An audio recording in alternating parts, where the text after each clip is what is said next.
Olá, povo de Deus, sábado 25 de novembro de 2023, 33ª semana do tempo comum. A nossa reflexão de hoje é a partir de 1º livro de Macabeus 6, de 1 a 13, Lucas 20, 27 e 40.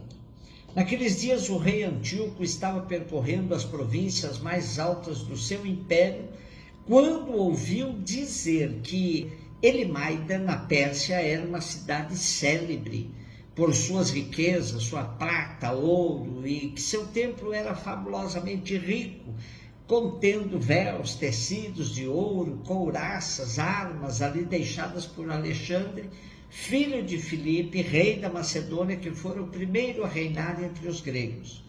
Antíoco marchou para lá e tentou apoderar-se da cidade para saqueá-la, mas não conseguiu, pois seus habitantes haviam tomado conhecimento do seu plano e levantaram-se em guerra contra ele. Obrigado a fugir, Antíoco afastou-se acabrunhado e voltou para a Babilônia. Estava ainda na Pérsia quando vieram comunicar-lhe a derrota das tropas enviadas contra a Judéia. O próprio Lísias, tendo sido o primeiro a partir de lá à frente do poderoso exército, tinha sido posto em fuga, e os judeus tinham se reforçado em armas e soldados, graças aos abundantes despojos que tomaram dos exércitos vencidos. Além disso, tinha derrubado a abominação que ele havia construído sobre o altar de Jerusalém. E tinham cercado o templo com altos muros e ainda fortificado Bet-sur, uma das cidades do rei. Ouvindo as notícias, o rei ficou espantado e muito agitado, caiu de cama, adoeceu de tristeza, pois as coisas não tinham acontecido segundo o que ele esperava. Ficou assim por muitos dias, recaído sempre de novo numa profunda melancolia e sentiu que ia morrer. Chamou então todos os amigos e disse: o sono fugiu de meus olhos e meu coração desfalece de angústia. Eu disse a mim mesmo: a que grau de aflição cheguei e em que ondas enormes me debato? Eu, que era tão feliz e amado quando era poderoso, lembro-me agora das iniquidades que pratiquei em Jerusalém. Apoderei-me de todos os objetos de prata e ouro que lá se encontravam e mandei exterminar sem motivo os habitantes de Judá. Reconheço que é por causa disso que estas desgraças me atingiram e com profunda angústia vou morrer em terra estrangeira. Os livros dos Macabeus são livros deuterocanônicos do Primeiro Testamento da Bíblia Católica. Os dois livros dos Macabeus são assim denominados por causa do apelido do mais ilustre filho de Matatias, Judas, chamado o Macabeu, martelo. Tais livros não constam na Bíblia hebraica e são considerados apócrifos pelos judeus e pelas igrejas protestantes. Ambos os livros foram escritos no início do primeiro século a.C., O tema geral dos dois livros é o mesmo, descrevem as lutas dos judeus liderados por Matatias e seus filhos contra os reis sírios, Seleucidas, pela libertação religiosa e política da nação, opondo-se aos valores do helenismo. O primeiro livro dos Macabeus ocupa-se de um período mais amplo da Guerra da Libertação do que o segundo livro. Começa com a perseguição de Antíoco IV Epífanes, 175 a.C., e vai até a morte de Simão, 134 a.C., o último dos filhos de Matatias. Depois de uma breve introdução sobre os governos de Alexandre Magno e seus sucessores, o autor passa a mostrar como Antíoco IV Epífanes tenta introduzir à força os costumes gregos na Judéia. Descreve a revolta de Matatias, cuja bandeira da libertação passa primeiro a Judas Macabeus, depois a seu irmão Jonatas e por fim a Simão. Graças a esses três líderes, a liberdade religiosa é recuperada.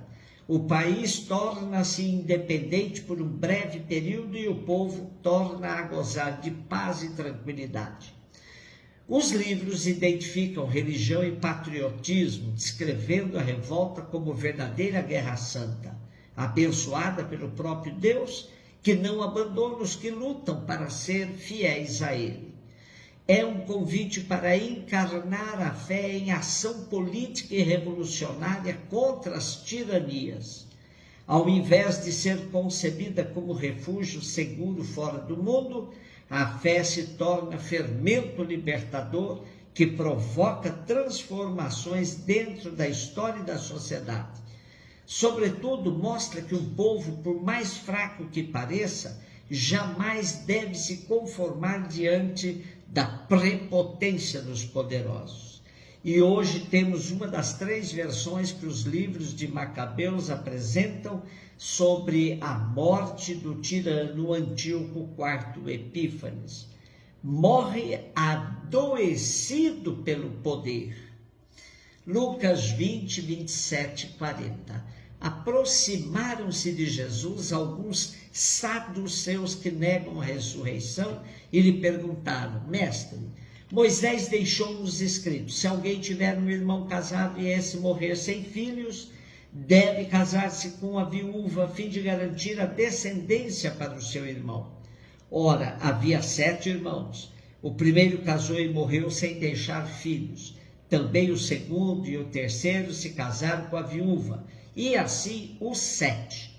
Todos morreram sem deixar filhos. Por fim, morreu também a mulher. Na ressurreição, ela será esposa de quem? Todos os 7 estiveram casados com ela.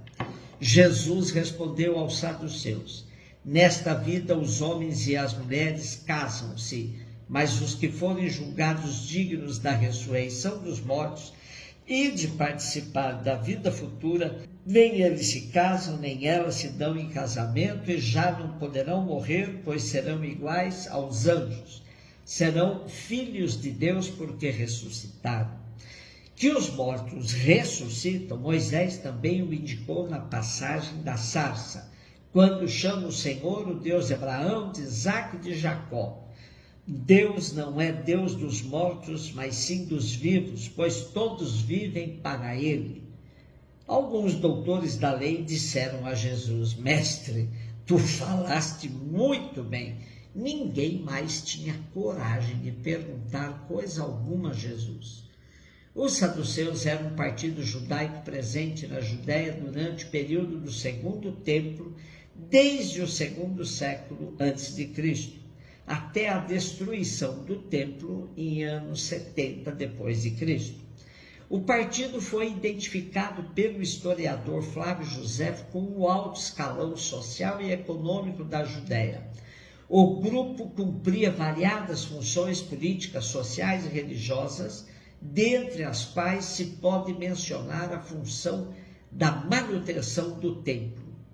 Os saduceus são frequentemente comparados com outros partidos do período, como os fariseus, os essênios. Diferiam dos fariseus por não aceitarem a tradição oral.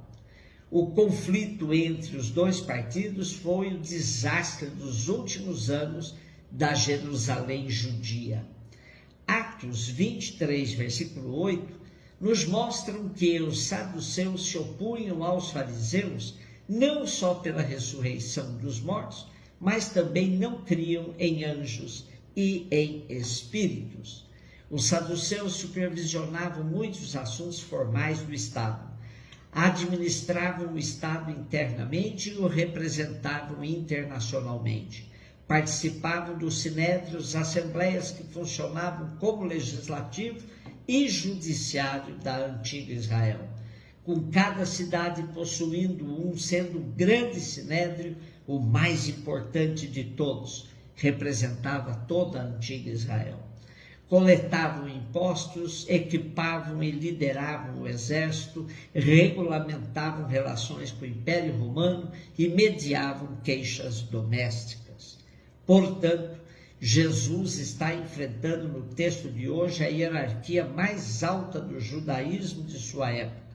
Frente a ela, Jesus reafirma a certeza da ressurreição e a existência dos anjos, e dá indicações de que a vida eterna não é mera continuidade desta vida.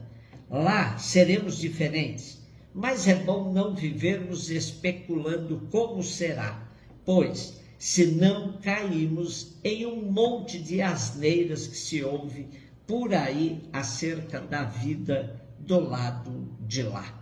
Um beijo no seu coração.